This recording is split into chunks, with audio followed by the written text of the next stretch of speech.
Welcome to What's Up at Work, the podcast that's all about real talk with the company leaders shaping Northeast Ohio's top workplaces. We're diving into the stories, strategies, and sometimes hilarious moments that come with creating the thriving teams that drive the region's most successful businesses forward. Whether it's a CEO sharing their leadership philosophy or an HR exec spilling their best people-first strategies, we're here to give you insights you can actually use to build a better workplace. Hit play and let's talk about what's really up at work. Welcome back to What's Up at Work, everybody.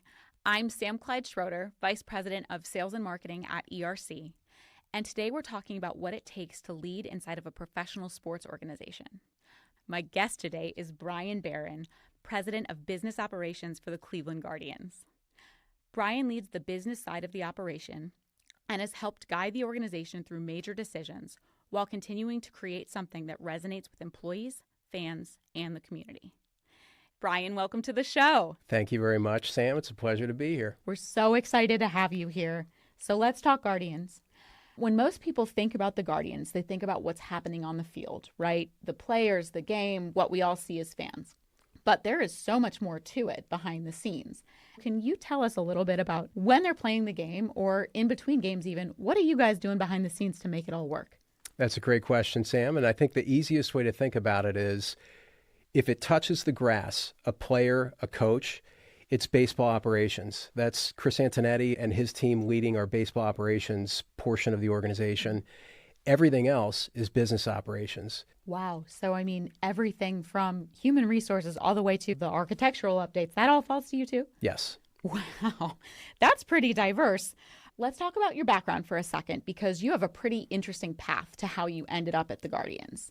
You spent most of your career at Procter Gamble, and you were working with clients, you were doing a lot of sales and business development stuff, and then you connected with Mark Shapiro, who was at the time doing your job at the then Cleveland Indians, right? He's since gone on to be CEO of the Blue Jays. Yes. And so you connected, and then somehow he got you to leave your 20-plus long-year career at P&G and come on over to the Cleveland then Indians with no baseball background or anything like that. What did he say to you to get you to do that? So Mark and I go back a long ways. Yeah. Mark and I met when we were 18 years old as freshmen in college. Mark and I were college football teammates. He was a center. I was a quarterback. Fast forward to 2010, Mark finds himself at a baseball game with a vice chairman from Procter Gamble. And at the end of their day together, Mark asked the vice chairman if he happened to know me. And it's a small world. I was working directly for that vice chairman at the time, leading a lot of the North American go-to-market businesses for him. So in 2010, Procter Gamble signed a bilateral confidentiality agreement with the Cleveland Indians. And as I got to know the front office in Cleveland better, as I got to know the Dolan family better, a lot of very similar values, a lot of similar challenges in terms of running a business.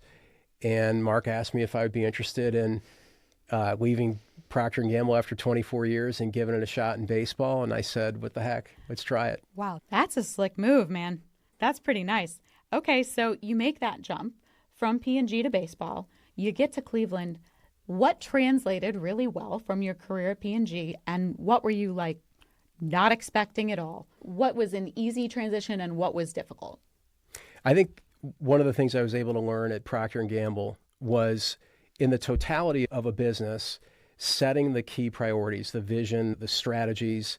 It's a small, privately owned family business. Right. But a lot of those concepts and the discipline and the learning that you get from a big publicly traded company translates very well into a small, privately owned business. I think one of the most difficult or challenging things to learn was you need to still figure out how to try and generate profitable revenue. And the business model within Major League Baseball is just a different business model. It's not harder or easier, better or worse. It's just fundamentally different. But the same business principles apply. Yes. So I want to dig into something that you said for a second, which is that it's a small market, Cleveland is. And for anyone who's listening that's not that deep into baseball, I think what that means is that it's a smaller city and we don't have the same budget that a city like New York or Boston does. Is that right? That's true. So I think that when you're coming in with all the discipline that you did, that probably translated incredibly well to Cleveland, where we had to make sure that whatever we did was going to work before we took a shot at it, because there's just not that much money to play with compared to some of those bigger cities, right? That's true. Yeah. Okay, so from everything I've seen and heard about your leadership, being clear on strategy, having defined processes, and being really intentional about your people, when you think about that framework, where have you seen it make the biggest difference in your business? I think one of the things that really translated well and made a big difference was coming in and assessing the reality of the current state. As you mentioned a minute ago, Sam, Cleveland's a small market, very similar to how a big publicly traded company would approach looking at opportunities around the world. You'll start to look at basic socioeconomic conditions. As you look at Cleveland within Major League Baseball, and as Major League Baseball looks across the 30 markets today where there are Major League Baseball teams trying to compete in a league where your fans don't really care. They just want they want their team to win, and that's the most important thing. Yeah. So as we would look at the business, Cleveland was in the bottom 3 of the bottom third of Major League Baseball in paid attendance. For us, that looked like setting achievable goals. You mentioned New York. The population of New York is a little over 20 million, the MSA. It's a little over 2 million here in Cleveland. Right. So embracing that and understanding it, but then also saying we're going to put plans in place to be as competitive as possible. In 2014, what that looked like was saying, what would it take to get to the middle of Major League Baseball in 5 years? To go from the bottom third of the bottom third to the middle third of the middle third. You're not going to get there overnight. So that was the way we approached looking at the business back in 2014, and did our best to delight our fans and build compelling fan experiences and grow our business profitably along the way. Did you hit it? We came close. Okay. And when you look at our paid attendance, we're hovering around 19th to 20th in Major League Baseball today. So we're on the bottom third of the middle third now. Right. So we feel good about where we are, but there's always room to continue to grow and get better on that front. Absolutely. And for what it's worth, you'd never know, because our fans are so crazy. Our loyal fans for all of our sports teams here in Northeast Ohio. Die hard. Absolutely. So let's talk about some of the strategies that you actually put in place, some of the things that you did that helped grow you from that bottom third of the bottom third up to where you are now. You've spent most of your career in a very sales-focused role. And even now as president, you could make a strong argument that you're still selling something. Just the sale looks different. So what would you say that you're selling now in your role? One would be, from a business standpoint, put fans in the center of the universe. If you stay true to that fan insight, you're probably going to get it right more often than you're going to get it wrong. So from our vantage point, understanding who our fans were, actually segmenting our fans. Our executive vice president of marketing, Alex King, is a former Procter Gamble brand manager. He understood these things and brought them to life within the Indians and now Guardians organization. So from a fan standpoint, understanding who that fan is and then building products and providing service based on meeting those fans' needs. If there are fans that generally will sit down in the seats that fold down, they're now blue seats in the ballpark. Yes, they are. There's a second segment that are really more corporate fans, our corporate partners. It's a very captive audience. Right. So that window really affords you an opportunity to present tremendous marketing ideas to your corporate partners. And you're entertaining clients there. So yes, you're watching the game, but you may be in a suite. You may be in a season ticket holder lounge, a different space where you have an opportunity to conduct business, but also enjoy a baseball game and get to know your fan, in this instance, a corporate partner, a bit better. How do those sales look different, selling to the fans and selling to those corporate partners? Selling to fans is, without a doubt, one of the most challenging things. We talk about two things that we can't control. We can't control the weather, and we can't control team performance. The weather in Northeast Ohio can be challenging. We've been the benefactors of one of the best baseball operations teams in Major League Baseball with Chris Antonetti, Mike Chernoff, Matt Foreman. So we've had very competitive teams over the course of the last 10 to 12, 15 years. What we can control is our ability to plan and execute against those plans things that will grow our revenue profitably so that we can reinvest into our baseball operations. And whether that investment takes place on the field or off the field, the objective is to generate profitable revenue growth so that you can reinvest in your baseball operations. All right, so let's talk about one of the biggest and most meaningful changes that has happened during your time here, which is the name change. And by that I mean we went from being the Cleveland Indians for over 100 years to the Cleveland Guardians. So I think the change occurred between the 21 and 22 seasons, correct? Yes. All right, so we were known as the Indians prior to that, and that name became more and more controversial within Cleveland and beyond. And at some point, you and the rest of the leadership team had to make a pretty significant decision, which was, do we change the name of this organization and what's that going to look like, or do we just keep going and take the heat? You guys decided to change the name. When you were weighing your options and the pros and cons in that moment, what ultimately led you to decide that the name change was the right move to move forward with? So I think I'd start with two things. One, it starts with leadership at the top, and that's Paul Dolan and the Dolan family, being open to exploring what made the most sense from a fan standpoint, from a business standpoint.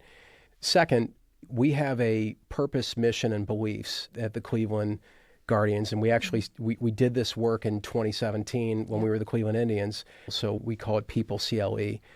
That purpose of uniting and inspiring really became a beacon on the horizon. Sports teams should unite their fan bases. They shouldn't divide. Yep. And we wanted to make sure that we let insight drive the process on the name change. So early in the process, the benefit of having folks like Alex King, Jason Wiedemann, Tara Hewitt, some real experts that understood how to get the right insight. We spent over 140 hours before we went on our way down to names that actually made sense here in Cleveland. You really need to be thoughtful in the process. When the Guardians name worked its way to the front of the line, for people of Northeast Ohio and from Northeast Ohio, it was a logical, that makes sense. Guardians, protectors of the land. It's all the good things about Cleveland.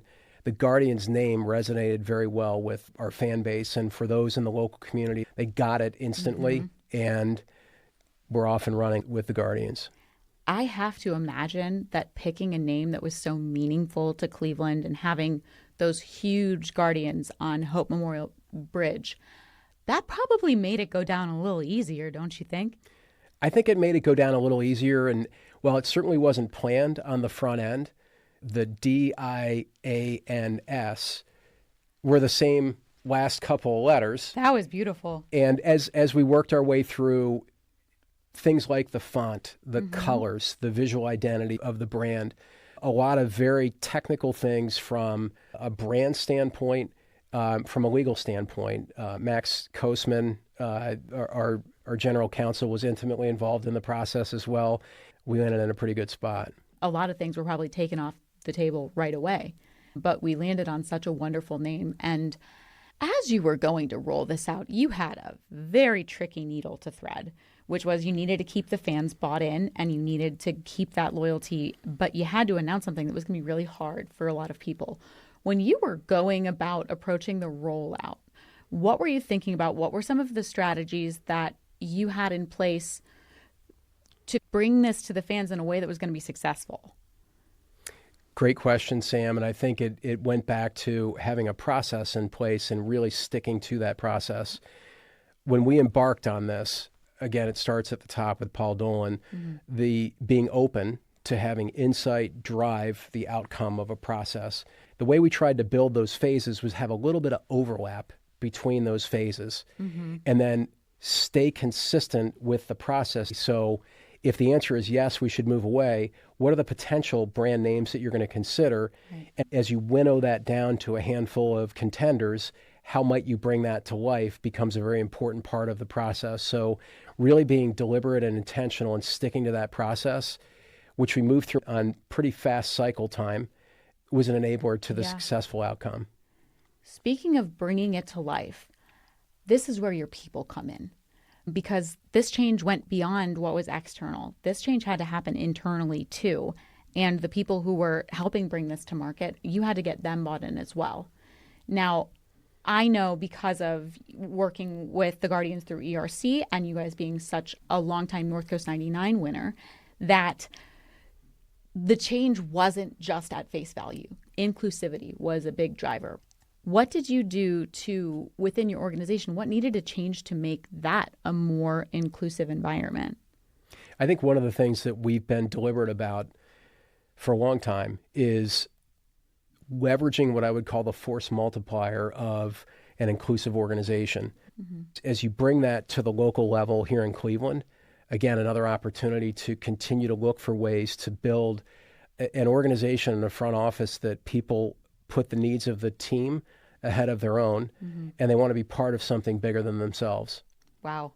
All right. So I know a lot of people who work for the Guardians, and they genuinely love it. Honestly, the most bought-in employees I've ever experienced with just how much your people love to work for you. Why do you think that the people at the Guardians love to work there? I think there's a couple of things that help set us apart. I'd come back to our purpose, mission, and beliefs transcend baseball and business. Right. Specific to our business operations, folks that are part of our talent management team, recruiting and attracting top talent, and then developing that talent as they get into the organization. So that capability that we built over the course of the last 8 to 10, 12 years has made a huge difference. There are pockets of our organization where we're able to use seasonal employees or year-round part-time employees as what we call feeder systems, where they get a chance to be exposed to different aspects of our business. We tend to use these feeder systems in our sales service. A lot of our ballpark services organizations, we have a partnership with Cleveland State within our ballpark services team. These kinds of things help us recruit and attract talent from Northeast Ohio and do our best to retain it over time. All right. So how much of this culture that people love to work within so much was there before you got to Cleveland? And how much did you have to build, you and your team? I think a lot of the foundational elements of the culture were there. And this is really Mark Shapiro, from a leadership standpoint, building that within the organization. As with anything, you want to steward and sustain that and try and find ways to stand on the shoulders of the giants prior to you. So the buy-in that we've been able to get broadly across all different functional areas of our organization is something that it's a living, breathing thing. It has to come from within our business operations team. We look for opportunities to give folks opportunities to demonstrate their skills, knowledge, and experience and grow their careers. And when they deliver consistent results over time, we look for ways to promote them. Here's a really simple data point. We had one female vice president in business operations 10 years ago. We have 6 today. And that's a very intentional, deliberate process. These are super talented people that have demonstrated consistently over a long period of time they can lead big, complex portions of our business, and they can develop the people around them. Right. And I think a lot of times when you hear about wanting to increase a certain demographic within high-level positions, it feels like pandering sometimes. But what you're talking about is building talent from within, and just these people rise to the top as the best of the best and obviously earn those jobs. And I think that's a lot different than just we need a woman in leadership, right? Correct. It's really important to grow them from within. I think this is something that when I've had a chance with Chris Antonetti, Mike Chernoff, Matt Foreman, they're trying to field the best baseball team possible, capable of winning Major League Baseball games. They want the best coaching staff possible to develop those players and help them compete to their fullest potential at all levels, single A, double A, triple A, and obviously at the major league level. That type of a mindset applies on the business side as well. We want to field the best possible team we're capable of fielding. And when we do that, my experience here is very consistent with my experience over the years at Procter Gamble. When you build a diverse and inclusive organization, they will deliver better results, and the results speak for themselves. Right. And all that matters at the end of the day. Right. The results. Right. Let's talk about another area in which you have paid a lot of attention and made strategic changes to support your organization and your employees, and that is in the compensation realm. So we all know that as much as we love our jobs, we show up every day at the end of the day to get paid, right? And you've made some really intentional decisions around compensation over the last few years that's been really successful as a shift-free organization, including special recognition through ERC's North Coast 99 Awards program, which, I mean, you guys stood out with this plan. And I'd love to hear you tell us about, what made you realize that you needed to change the way that you were compensating your people in general? So again, an assessment in the first 100 days when I started back in 2014, I looked very objectively at a lot of different metrics. One of the metrics that I looked at was, let's look at our top line revenue growth, and I want to understand the cost structure that's delivering that. Mm-hmm. Having come from a business development background, I could dig into those numbers and start to see that variable compensation as a percentage of someone's pay was increasing in a nonlinear way. Mm-hmm. Our business results, our top line, wasn't doing the same thing. Mm-hmm. So that variable compensation was a byproduct of commissions and bonuses. Mm-hmm. We made a choice heading into our 2015 season. We're going to move away from commissions. We're going to have base salaries where there's opportunities to increase your base salary as you assume more responsibility from a business standpoint, from a work process standpoint, from a leadership standpoint. Wow. And we're going to incent the team to work together toward the number in the bottom right-hand corner. Wow. And we would take that type of insight in our recruiting process as we would interview candidates. We're looking for people and examples where they put the needs of the team ahead of themselves, but they could articulate what they did as an individual to contribute to that team's success. Team over me is the type of person that buys into this sort of a compensation model. Right. It's not for everybody. Right. So when we changed our sales compensation, it was a game changer for us. Right. But the folks that are part of the organization today are buying into something that enables the team to grow our revenue profitably. Right. We also have a separate bonus structure for our broader business operations team, and it's tied to our total business performance. So again, everybody, if you're not in a selling role where you're generating revenue, then you're a cost for us. Yeah. So your cost has to have a tie back to something where we can quantitatively measure how's that impacting the fan experience. How's it impacting our ability to actually close our books and pass our audits? Yeah. How's that impacting our ability to retain talent? Each functional area will have specific metrics that enable the team to deliver against the metrics that ultimately enable us to grow our revenue as profitably as possible. And as I mentioned before, if you can't measure it, then we're not going to work on it. So as we look at that in totality, comp is part of a broader design, a choice that we make as an organization. And what we're ultimately doing is focusing on what helps the team deliver to its fullest potential. The team is a byproduct of a bunch of individuals that have to work together. Right. I got to ask you, some of those business areas, those business functions are really tricky to tie back to revenue or even saving on operational costs. How are you quantitatively measuring HR and their contribution to the organization? So look at a couple of things. If we were to say at 10,000 feet, we've got talent management. So your ability to attract and recruit talent to come into the organization. Once they're there, your ability to train and develop and retain that talent, to succession plan and career path. So I would say there's a talent management arm within HR. There's an inclusive excellence capability within there as well. Matt Grimes leads that component. And then there's what I'd call just your functional human resource capabilities when you extend an offer to someone, whether they're in baseball operations or business operations. What goes with that offer? The compensation, the healthcare benefits, the retirement, all of those things are part of extending an offer. They tend to be more administrative focused, that transcend baseball and business. So look at each one of those areas. The inclusive belonging space, we'll look at talent management, and we'll look at our ability to effectively administer benefits and retirement for our broad organization and track all those things quantitatively.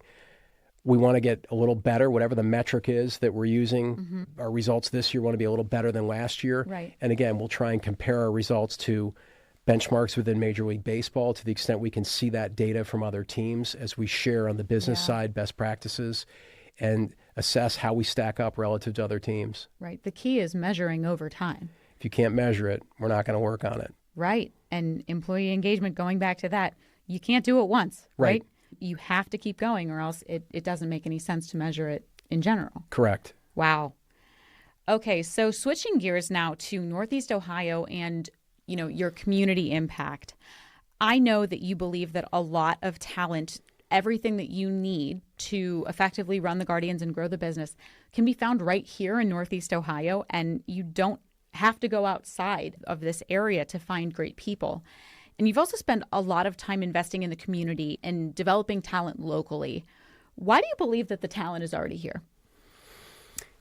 I'm a big believer that people from Northeast Ohio are just built differently. Oh, yeah. They're extremely loyal to the region.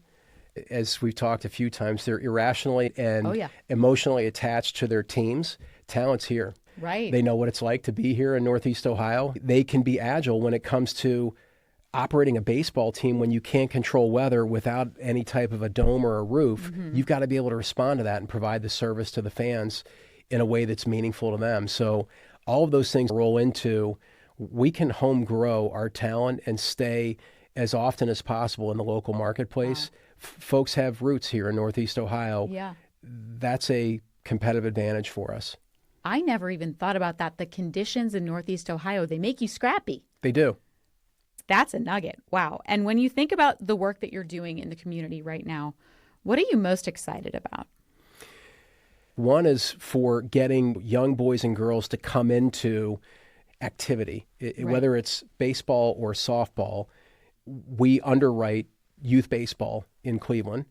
We have for many years. We buy all the equipment. We buy all the uniforms. We help redo fields, and it keeps kids engaged.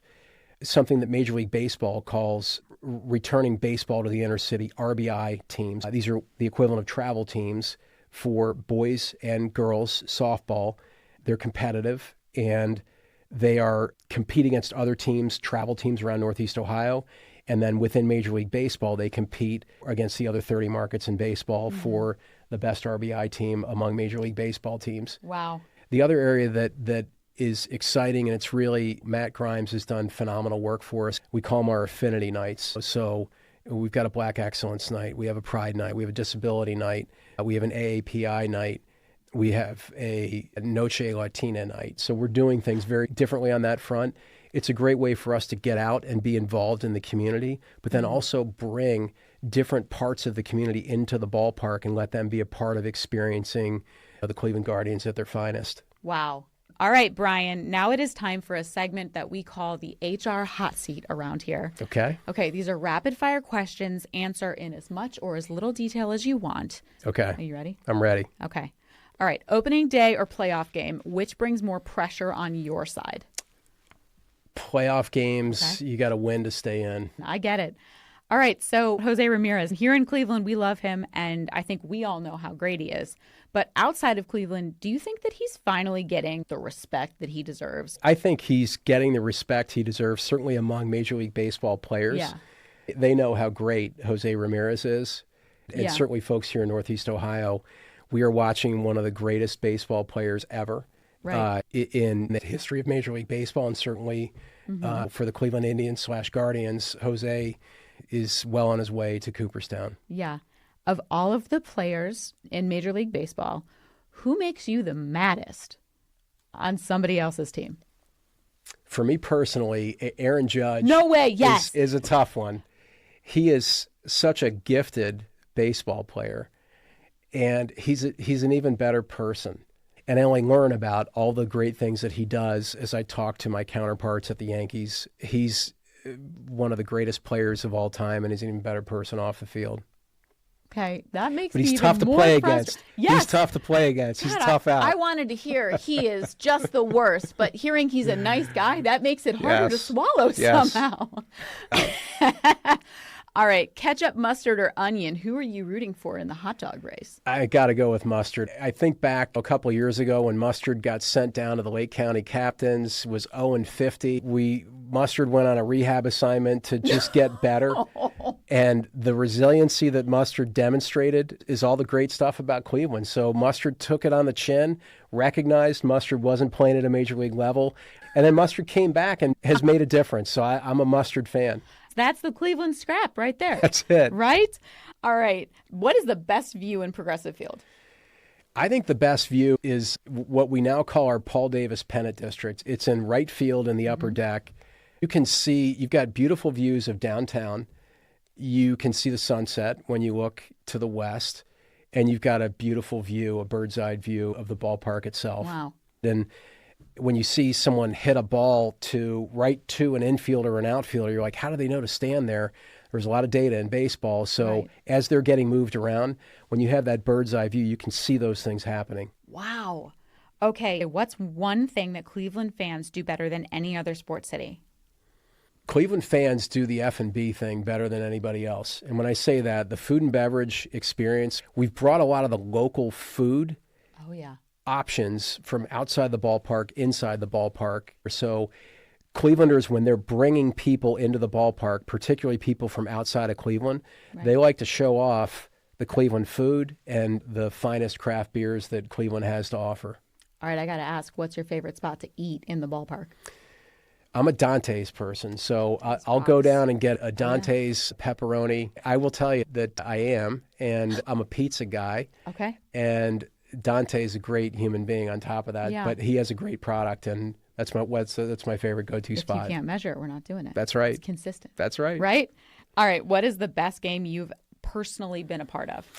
I'd have to say Game 7 of the World Series against the Cubs, and the best moment within there was Rajai Davis's home run, which I think the ballpark may have moved a couple of inches in multiple directions. The building literally was shaking. Yes. It was so loud. It was so exciting. It was seeing that in the ballpark, and then seeing all the different videos of outside the ballpark in bars and restaurants and homes. Literally Northeast Ohio probably had a 3 or a 4 on the Richter scale. It was an incredible moment. It's just so crazy. Brian, thank you so much. This has been a wonderful conversation. I really appreciate you joining us, especially at the beginning of the season. This has just been fantastic. My pleasure. I really appreciated the questions. Very thoughtful, and always a pleasure spending time with you. Oh, thanks so much. All right, everybody. That is it for today's episode of What's Up at Work. Huge thanks to Brian Barren for joining us on the show. Remember, if you like this conversation, be sure to leave us a review and subscribe so you never miss an episode. And until next time, keep leading, keep learning, and stay curious about what's up at work. We hope you enjoyed this episode of What's Up at Work. Now it's time to get out there and start building better workplaces. If you need help with where to start, ERC has your back. Head to yourerc.com for exclusive HR tools, insights, and resources to help you attract and retain top talent. And keep tuning into What's Up at Work for more strategies and secrets to help leaders like you create thriving workplaces. Thanks for listening, and we'll see you next time.